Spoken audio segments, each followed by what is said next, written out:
me ha llamado mucho la atención. Pensé que iba a ser algo mucho más sobrio, mucho más diplomático, vamos a decirlo así, pero bueno, esa es la recepción que le preparan. Cuéntame, ¿cómo están las cosas? Me imagino que se ha convertido en la manzana de la discordia. A Michelle Bachelet la quiere el oficialismo, la quiere la oposición, la quieren las ONGs, todos la quieren hasta que hable. Habrá quienes no la quieran, tal vez. Osmari, ¿cómo estás? Así es, Fernando, habrá que la dejen de querer también. Además, es importante comentar lo que han sido las medidas de seguridad, Fernando, muy intenso el despliegue de la internacional como líder de Maiquetía. Estuvimos allí a la espera cargada y había presencia importante policial, militar, ambulancias, protección civil, espera. Michelle Bachelet, mensaje de la prensa diciendo que de momento no prefería que no la abordaran, pues el encuentro de los medios previsto para el viernes en horas de la noche ahí mismo el terminal aéreo internacional de Venezuela. Sí se pronunció Fernando hace minutos, a ver su cuenta en Twitter, mi primera visita a Venezuela como alta comisionada de Naciones Unidas para los Derechos Humanos. Espero escuchar todas las voces y trabajar con todos los actores para promover y proteger todos los derechos humanos de todos los venezolanos. Haré una declaración el viernes. Como lo decías, inició su agenda con un encuentro con Jorge Arraza, el canciller del cuestionado gobierno de Nicolás Maduro, en la Capilla, en un evento, Fernando, en el que, por cierto, solo fueron acreditados medios oficiales. No tuvieron acceso ni los medios digitales, ni los medios privados, ni tampoco los medios internacionales. Más temprano, Nicolás Maduro le había dado la bienvenida. Vamos a escuchar parte de lo que fue su declaración.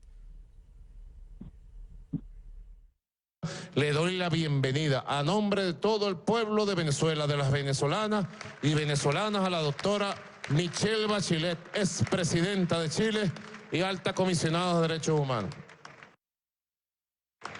Tenemos muy grandes expectativas sobre su visita, de todo su equipo, y esperamos que sea para bien del sistema de derechos humanos de Venezuela, para mejorar el sistema de derechos humanos de Venezuela, escuchar recomendaciones, propuestas de alto nivel profesional, de alto nivel humano, para que Venezuela mejore. La visita de la doctora Michelle Bachelet tiene que ser para que Venezuela mejore. Bienvenida. Bien, se va a reunir con Maduro, pero también con Juan Guaidó. Guaidó confirmó que será el viernes en horas de la mañana, pero también es importante destacar, Fernando, que en el marco de toda esta visita de Michelle Bachelet se han registrado y se van a seguir registrando protestas no a favor o en contra de la visita, sino protestas para elevar voces de víctimas de violaciones a los derechos humanos, de torturas, de políticos, familiares de políticos encarcelados, de trabajadores de la salud que denuncian las condiciones precarias en las que se encuentra el sistema, que van a estar en las calles para hacer esta situación notoria ante los ojos de Michelle Bachelet. Fernando. Bueno, pues habrá que ver cuál va a ser el recorrido, ¿no? Porque si va a haber guías del oficialismo, pues tal vez sea un paseo por Disneylandia, pero si lo que va a haber aquí es un paseo también encabezado por ONGs o por la misma oposición, sería otro panorama completamente diferente. Veamos la sabiduría, la imparcialidad de Michelle Bachelet, que está a prueba. El mundo tiene los ojos puestos en Michelle Bachelet y lo que diga el viernes en esta conferencia de prensa que ha prometido. Pero ya hemos tenido experiencias anteriores, ¿no? Hemos visto recorridos manejados por el oficialismo, con fachadas importantes, por ejemplo, en centros de salud, como lo reportamos aquí. Fachadas, digo, porque eran 2 o 3 pisos y después el cuarto ya no podían entrar porque era el que estaba realmente mal. Es decir, aquí puede haber muchos trucos. Vamos a ver si Michelle Bachelet es suficientemente experta, astuta, ¿no? E inteligente, y también si la misma oposición sabe manejarlo. Es muy interesante, Osmari. Vamos a estar muy al pendiente, por supuesto. Hay mucha expectativa. Así es. Puede haber mucho desencanto. Esperemos que no sea así. Te mando un saludo, Osmari, por favor, a descansar, que además desde noche estás allá afuera. Un abrazo, Fernando. Buenas noches. Igualmente, mi Osmari. Osmari Hernández en vivo con toda la información desde Caracas. Bueno, ahí dejamos Venezuela, por lo menos por hoy, ¿no? Le recuerdo, comentarios y contenidos de programas anteriores de Conclusiones en facebook.com/conclusionesnn, facebook.com/conclusionesnn. Mi cuenta en Twitter, en tiempo real, estoy revisando sus comentarios, es Soy F del Rincón, Soy F del Rincón, esa es la cuenta, la etiqueta, ya venimos de vuelta, entonces es Conclu A Uribe. Conclu A Uribe es la etiqueta porque mi invitado, ya cambiamos la de Michelle Bachelet, Conclu A Uribe, porque ya vengo con el expresidente de Colombia y senador Álvaro Uribe, Conclu A Uribe. Esa es la nueva etiqueta, ya está ahí. Miren usted, me acompaña desde Bogotá. En un momento regreso con él. Hay mucho que hablar.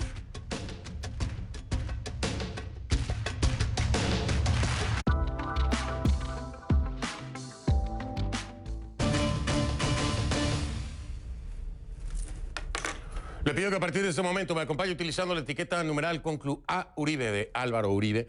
Conclu A Uribe, esa es la etiqueta que vamos a utilizar durante toda esta entrevista. Sus comentarios con esta etiqueta, numeral Conclu A Uribe, a mi cuenta en Twitter, @soyfdelrincón, @soyfdelrincón. En Colombia han sido asesinados por lo menos 130 excombatientes de la desmovilizada guerrilla de las FARC desde el 24 de noviembre de 2016, cuando se firmó de manera definitiva el acuerdo de paz entre el gobierno y ese grupo armado. Dirigentes del ahora partido político Fuerza Alternativa Revolucionaria del Común, o sea, FARC, denuncian además que las amenazas se han incrementado. El gobierno prometió más garantías de seguridad y pidió a la Fiscalía investigar los crímenes. Pero hay muchos otros temas de qué hablar. Hoy hay una noticia importante que apunta no solamente al expresidente Álvaro Uribe, senador también, sino también a otros correligionarios. Y tiene que ver precisamente con las objeciones que se discuten ahí en el Pleno con respecto a la justicia especial para la paz, a las leyes estatutarias, ¿no? Pero, sin más preámbulo, por favor, déjeme darle la bienvenida a mi invitado.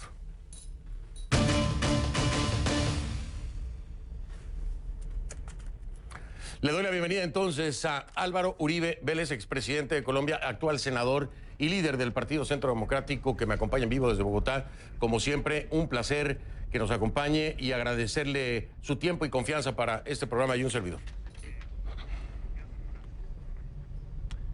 Muchas gracias, Fernando. Buenas noches a usted, a todo su equipo periodístico y a todos los televidentes. Hay mucha expectativa por esta charla que podamos tener con usted. Yo de entrada, ya me conoce, quiero preguntarle cómo se siente con el nuevo colega, lo pongo entre comillas, ¿no? El nuevo colega congresista, Jesús Santrich. ¿Cómo se siente con eso?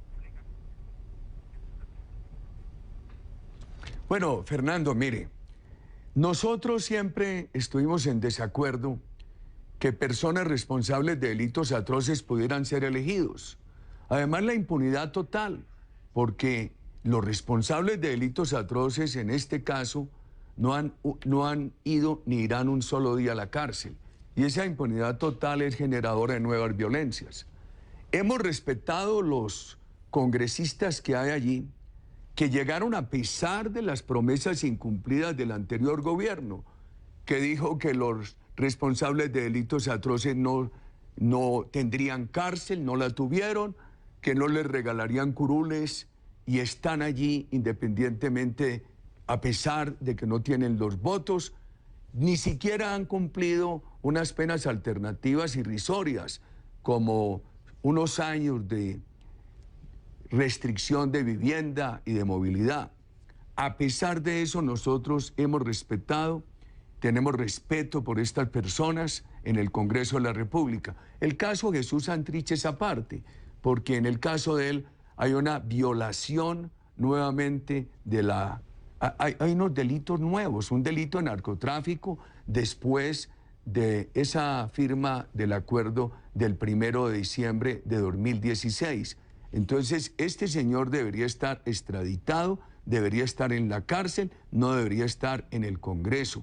Eso es algo muy grave para Colombia. El presidente Uribe, por supuesto que aquí hablamos de dos justicias, por decirlo de alguna forma, ¿no? La justicia especial para la paz y el ámbito ordinario, ¿no? La justicia ordinaria. Y la Corte, por ejemplo, la Corte no ha ordenado su captura para indagarlo por este delito de narcotráfico. Se presentaron evidencias que parecen ser muy contundentes, se hicieron públicas, las conocimos a través de la prensa también, se dio la renuncia del fiscal, pero la Corte no ha dado una orden para detenerlo. ¿Qué piensa usted de eso? No, es grave todo lo que ha pasado, Fernando, y eso deslegitima más este proceso, que es un proceso que nació ilegítimo. Perdieron el plebiscito, además de esa impunidad total que consagraron, de los engaños que le dieron al país, y ha aparecido un nuevo elemento de ilegitimidad. El gobierno también obtuvo financiaciones en la época de Odebrecht para financiar ese plebiscito. Lo que era la financiación del sí, en lo declarado valió 6 veces más que lo que fue la financiación del no, y sin embargo el no ganó. Y nosotros nos hemos opuesto a esa justicia especial porque la misma FARC dice que para ellos no es un órgano de justicia sino una garantía de paz, por el origen de esa justicia. ¿Cómo se ocurre que en la definición del esquema de justicia y en el origen de esos nombramientos participa la misma organización que cometió en el origen de la justicia, en el origen del nombramiento de los magistrados? Es determinante la misma organización que debe ser sometida a esa entidad y que cometió tantas acciones terroristas. Y además eso va a poner en vilo a la justicia colombiana, porque eso está proyectado para durar 15, 20 años. Y mientras tanto, por ejemplo, la Fiscalía colombiana queda aislada de la posibilidad de hacer diligencia. 1 de diciembre de 2016. Hay también temas como el de alias Romaña, alias El Paisa, que a pesar de estar en la clandestinidad, siguen siendo beneficiados con la Justicia Especial para la Paz. ¿Estas cosas deberían de cambiar, expresidente Uribe? Totalmente. Es que mire, en el país ya los más defensores de ese acuerdo de impunidad hablan de que hay unas 3.000 personas reincidentes de FARC o disidencias, como ahora las llaman, en armas. Hay otra cifra que ha salido del propio anterior fiscal que podría estar llegando esa cifra a 5.000. Y estos personajes de quienes usted habla, como Romaña, El Paisa, Iván Márquez, están en la clandestinidad.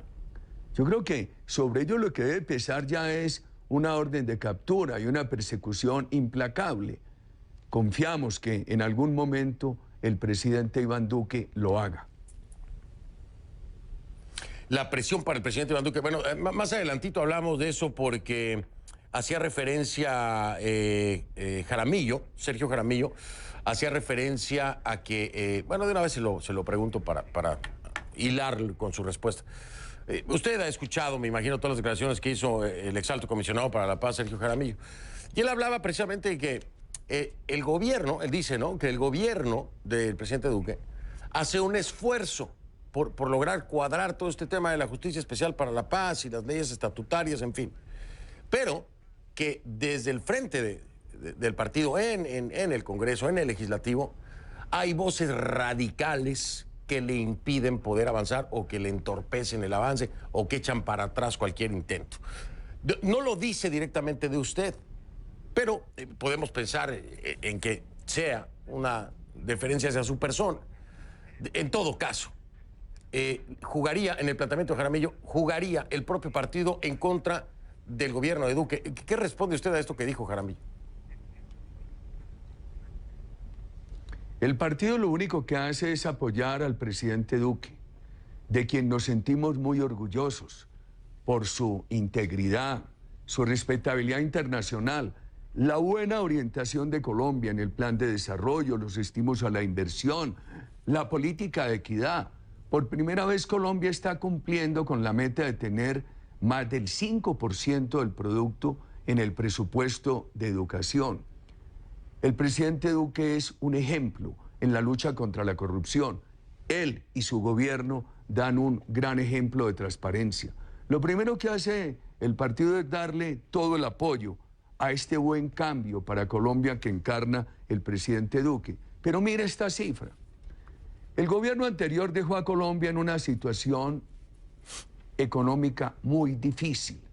En esos años de la administración anterior, el endeudamiento colombiano pasó del 43 al 56%. Creció enormemente la burocracia estatal. Desde el año 2015 se estancó la reducción de la pobreza. Se fue acabando la confianza de inversión porque convirtieron a Colombia en la cuarta economía más gravada del mundo. El presidente Duque ha venido introduciendo correctivos. El compromiso sin asegurar los recursos que dejó la administración anterior con la FARC vale un 15% del PIB de Colombia. El presidente Duque, no obstante que ese compromiso se debe cumplir en 10, 12 años, el presidente Duque en su plan de desarrollo ha incluido 4.5% de ese compromiso, a pesar de todas esas dificultades. Y esa herencia, por Dios, 209.000 hectáreas de droga, con todas las dificultades para combatir la droga, heredadas de la anterior administración y de fallos, como el fallo de la Corte Constitucional. Sin embargo, hablaremos de algo que hoy precisamente cobra mucha fuerza. Bueno, son varias cosas. Yo estoy seguro que usted vio el comunicado de las FARC, de Timochenko, que se titula Presidente Duque, ¿hasta cuándo? Y habla precisamente de los asesinatos de exguerrilleros de las FARC, y habla también el tema, se ha hablado ya hasta en la ONU, donde han llamado la atención al gobierno de Colombia para proteger derechos, no solo de los guerrilleros, sino también de activistas sociales, ¿no? Aquí hay un grave problema, que no necesariamente es una herencia, o no sé cómo lo vea usted, pero es un tema que le atañe completamente al gobierno del presidente Duque. Este sería un tema que quisiera tocar con usted, si me permite, después de la pausa, para que me diga, porque... A ver, el enfoque aquí, concretamente, así lo interpreto después de leer la carta expresidente Uribe de Timochenko, es hacia una política, no digo que así sea, pero se puede interpretar como una política de Estado, que lo apuntan a una política de Estado de los enemigos de la paz, dice Timochenko, finalmente señalando muy sutilmente, pues aquellos que están en contra o que no están de acuerdo con las leyes estatutarias, con la Justicia Especial para la Paz, y que abarcaría pues prácticamente al gobierno del presidente Duque y al Centro Democrático. Pero usted me responde, si le parece, después de la pausa, ¿cómo recibe esta carta? ¿Cómo la interpreta? ¿Y qué me dice de lo que pasa? Porque es grave, de todas formas, ¿no? Asesinatos de lo que sea, exguerrilleros o no, activistas sociales o no, asesinatos, es gravísimo. Pero después de la pausa, regreso con el presidente y senador Álvaro Uribe Vélez, que nos acompaña desde Bogotá, para responder a esta pregunta. Por supuesto, hablaré con él acerca de lo que le toca ahora hacer. Va a tener que defender su investidura por votar las objeciones de la Justicia Especial para la Paz. Hablamos también de eso cuando regrese.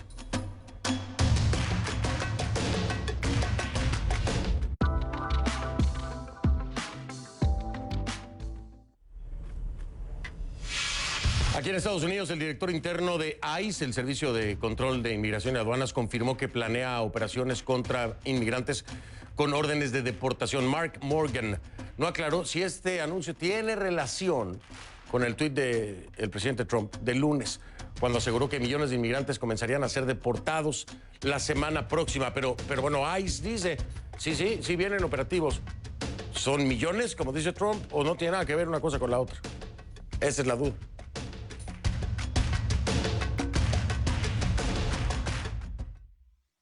Antes de ser presidente, era una marca. Donald Trump started licensing his name because it was easy money. CNN investiga. I'm really rich. ¿Cómo hace negocios la familia Trump? There's ordinary real estate selling, and then there's this. So there's my hole. That's what I bought. Nothing is transparent. We have no accounting whatsoever for who is spending money at the properties of a sitting president. He is still profiting from the company, period. El negocio familiar de Trump, el domingo en CNN. Te mostramos las noticias que cambian constantemente nuestro presente y alteran el futuro. Analizamos cómo las noticias impactan a México y a los países de esta región. Perspectivas desde México, de lunes a viernes en CNN. Tenemos los personajes, los protagonistas, a las grandes figuras que importan en toda nuestra región. Los invito. Aristegui, esta noche en CNN.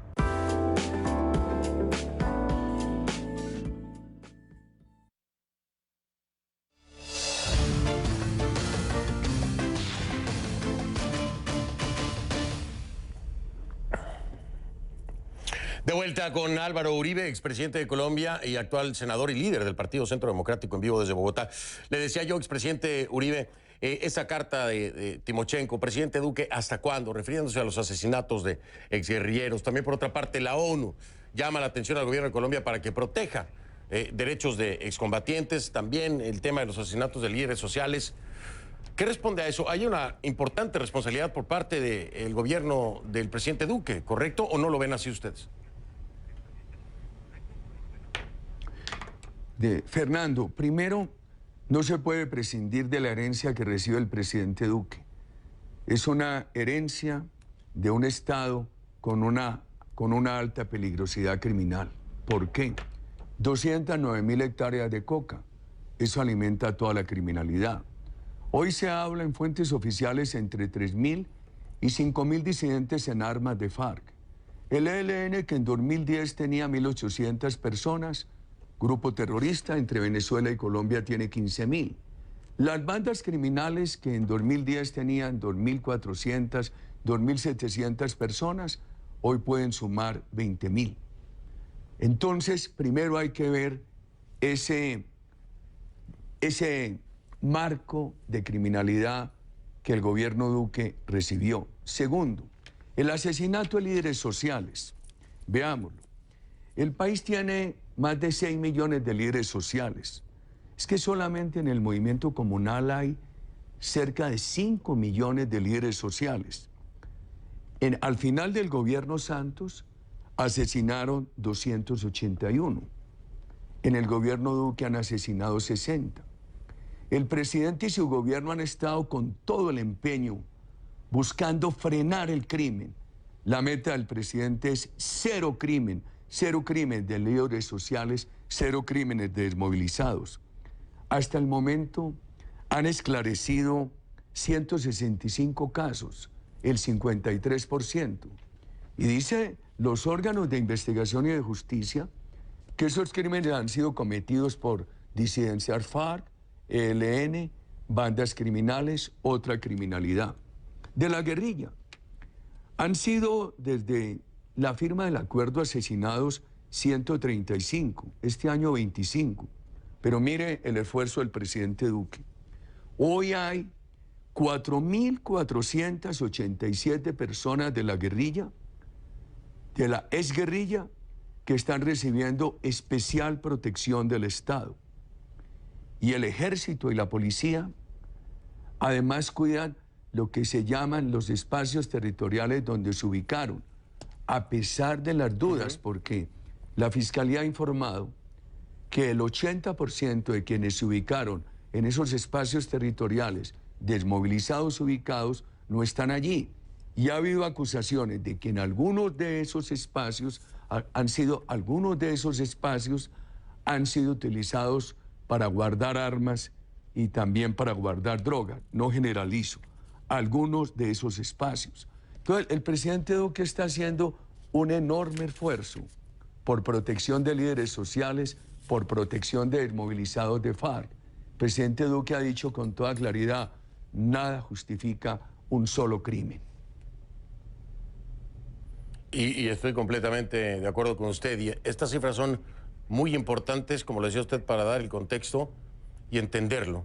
Además, cuando se habla de esto, mucha gente piensa que esto ocurre solo en el gobierno del presidente Iván Duque. Y no, esto viene ocurriendo, y ya lo habíamos mencionado en este programa, sobre todo el tema de los líderes sociales, los asesinatos a los mismos, desde el gobierno del presidente Santos. Esto no podemos soslayarlo, hay que subrayarlo y hay que traerlo a la mesa.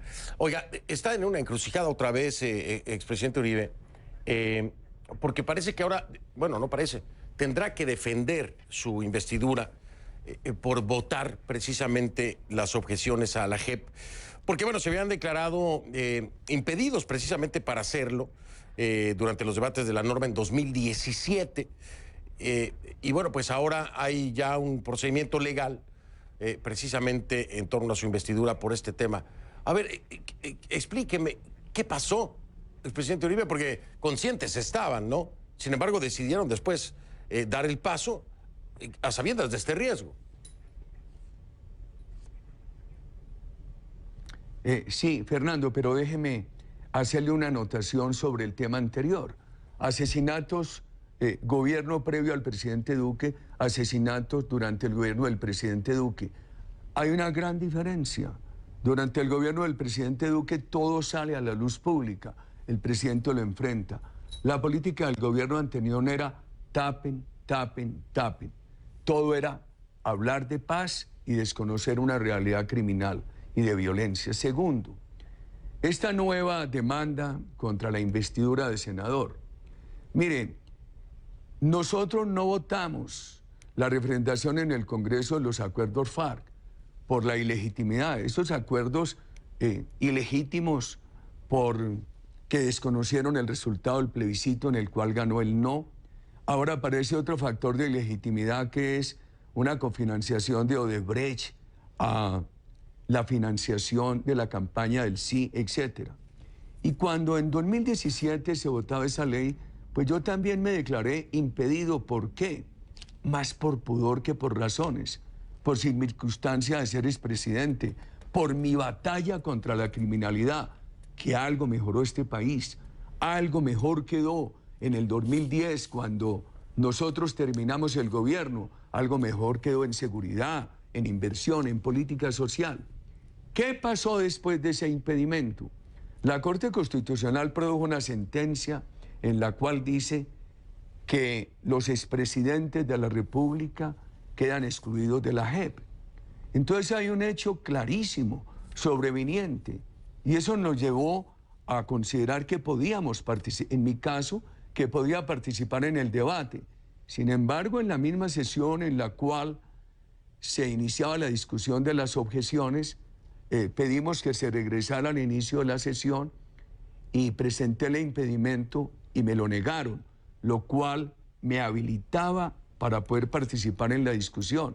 Alguien del Senado de la República me recusó, dijo Uribe está impedido, como a otros senadores. Eso lo llevaron a la Comisión de Ética del Senado y la Comisión de Ética dijo no se acepta la recusación. Yo participé válidamente en esa discusión y le digo, hasta quitarnos el derecho a discutir estos temas fundamentales del país, hasta eso quieren. Difícil para la democracia, pero seguimos en la batalla, Fernando, con todo entusiasmo. Entiendo todo lo que me ha explicado, lo había leído, pero la realidad es que esto fue aceptado. El demandante es Andrés Salamea, ¿no? Y esto ya se le ha dado trámite a esta demanda, así que tendrá que defenderlo. Dígame después de la pausa, si le parece, expresidente Uribe, ¿cuáles serían los puntos claves para defender la investidura? Porque lo llevan hasta ahí. Al darle trámite a esta demanda de Andrés Salamea, pues tendrá que en algún momento defender su investidura. ¿Cuáles serían los puntos clave para decirles, miren, ya me los dijo usted ahora, no sé si vayan a ser los mismos, pero que nos explique en la estrategia para ese momento el expresidente y ahora senador, ¿qué le va a decir? ¿Qué le va a decir a la justicia para defender esta investidura? Hago una pausa, regreso y me responde después el expresidente y ahora senador Álvaro Uribe Vélez, además líder del Partido Centro Democrático allá en Colombia. Hago una pausa, la etiqueta es numeral conclu a Uribe, de Álvaro Uribe, el hashtag es conclu a Uribe. Esa es la etiqueta, @soy F. El Rincón, la cuenta en Twitter. Vengo.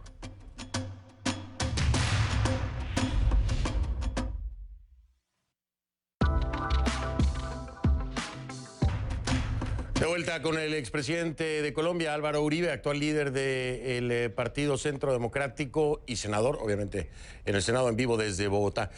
A ver, para la gente que nos acaba de sintonizar, radicaron una demanda en contra del expresidente Uribe, del senador Uribe, Andrés Salamea, sobre el impedimento para participar en el trámite de la ley estatutaria de la JEP. Esto podría llevarlo a incurrir, ¿no?, si se comprueba, si se logra plantear así, en una violación al régimen de inhabilidades. Le preguntaba yo al expresidente antes de la pausa, si llega ese momento de defenderlo, ¿cómo plantearía usted esta situación para resolverla? ¿Cuáles serían sus principales puntos? Fernando, le resumo. Yo me declaré impedido en el año 17 por razones más de pudor que por razones objetivas. Segundo, posterior a eso vino una sentencia. ¿Aló? ¿Me escuchan? Sí, lo escucho perfecto, gracias. Porque hoy una interferencia. Sí. No, aquí está, lo escucho bien. Posterior a eso vino una sentencia de la Corte Constitucional que dice que quienes hayan ejercido la presidencia de la República no hacen parte de las personas que pueden ser investigadas y juzgadas por esa justicia que se creó con la FARC, que se conoce en Colombia como JEP, Justicia Especial de Paz. Entonces, eso producía una claridad absoluta de que yo no tenía por qué declararme impedido ni que se me aceptara un impedimento para participar en esas discusiones. Y eso se presentó en el Senado de la República, no le voy a entrar más detalles. Y el Senado de la República reabrió la votación sobre el impedimento y dijo, no está impedido, por eso participé. Pero además cuando me recusan a la Comisión de Ética, la misma Comisión de Ética del Senado no acepta la recusación. Eso en cuanto a la investidura. ¿Usted me permitiría hablar un momento de las objeciones? Sí, por supuesto. De hecho, era mi siguiente pregunta acerca de las objeciones en este planteamiento. Bueno, parece que las objeciones pues no avanzaron. Se sienten que están perdiendo en el planteamiento de lo que debería ser la JEP, de lo que debería ser la implementación de los acuerdos, de lo que deberían ser las leyes estatutarias. ¿Se está perdiendo terreno, expresidente Uribe? Hay 6 puntos muy importantes a los que se refirió el presidente Duque. 4 se tramitaron en objeciones y 2 se están tramitando en reformas constitucionales. De los 4 tramitados en objeciones, ya me refería a uno. El presidente Duque encontró inconveniente para Colombia que la Fiscalía General de la Nación no pueda participar en diligencias para esclarecer crímenes cometidos por FARC antes de ese 1 de diciembre de 2016. Dejan a la Fiscalía por fuera de ese tema durante 15, 20 años. Y es tradición. Nosotros finalmente a regañadientes aceptamos que por delitos de narcotráfico anteriores al 1 de diciembre de 2016 no haya extradición. Pero los acuerdos los hicieron de tal manera y los elevaron a la Constitución. Prometió el presidente anterior y su equipo de gobierno que esos acuerdos no serían elevados al rango constitucional. Violaron la promesa, los elevaron. Y esos acuerdos tienen todas unas normas para proteger a la FARC y a terceros, incluso de la extradición por delitos posteriores al 1 de diciembre de 2016. Tema de las objeciones del presidente Duque, porque eso es altamente inconveniente. Pero ahí hay 2 puntos, los delitos contra los niños, secuestro, violación de niños y el delito de narcotráfico y el secuestro en general de personas. Mire, el gobierno del presidente Duque ha dicho, es que el delito contra los niños, el secuestro de niños, la violación de niños, eso nada tiene que ver con lo que llamaron aquí el conflicto. Eso lo debería juzgar la justicia ordinaria y lo deben sancionar con sanciones ordinarias, 40, 50 años de cárcel, no con estas sanciones ordinarias de la JEP que simplemente definen para los responsables de esos delitos una restricción de libertad de movilidad y de vivienda entre 5 y 8 años, penas irrisorias, impunidad total. ¿Qué se está tramitando ahora en el Congreso? Se está tramitando que se reconozca la norma constitucional de que los derechos de los niños son prevalentes y muchos pensamos que esos delitos nada tienen que ver con lo que aquí se llamó el conflicto. Entonces está en esa discusión si esta propuesta del presidente Duque de que se tienen que respetar todos los derechos de los niños, a los agresores, a los violadores de los niños, juzgarlos por la justicia ordinaria, imponerles las penas ordinarias, se aplica inclusive hacia atrás en el caso de FARC, o algunos quieren que solamente hacia adelante, lo que es muy grave. Ahí tenemos quienes pensamos que eso nunca debió considerarle delito de lo que se llamó el conflicto, ni darle esa impunidad. Tenemos un punto en contra, que en una sentencia la Corte Constitucional dijo que sí, hacían parte del conflicto. Y también se está adelantando en el Congreso otro proyecto para que en adelante el narcotráfico y el secuestro no puedan ser delitos conexos con el político, que no se pueda decir, no, es que tal grupo terrorista secuestró y estuvo en el narcotráfico para financiar su delito político de rebelión, que eso no se pueda volver a decir en el futuro en Colombia. Esto es un resumen muy apretado de parte de las objeciones y de este tema tan delicado de la violación de los derechos de los niños, del narcotráfico y del secuestro. Y expresidente Uribe, no quiero despedirme, pero tengo que hacerlo por los tiempos de televisión. Le agradezco, como siempre, que me haya acompañado. Estoy seguro que tendremos una oportunidad próxima, porque este tema va para largo. Y bueno, a ver si la próxima puedo ir allá para poder estar persona a persona, como ya lo hemos hecho alguna vez. Por lo pronto, agradecerle mucho su tiempo y hablar de todos estos temas tan importantes para Colombia y el mundo, ¿no? Gracias. Fernando, muchas gracias. A pesar de un acuerdo ilegítimo, a pesar de esa mala herencia económica y de esa herencia de criminalidad, el presidente Duque, que es una persona íntegra, está haciendo una gran tarea y va a producir sus frutos en favor de Colombia. Muchas gracias. Gracias. El expresidente y senador Álvaro Uribe Vélez me acompañó desde Bogotá, además líder del Partido Centro Democrático. Pausa. Regreso.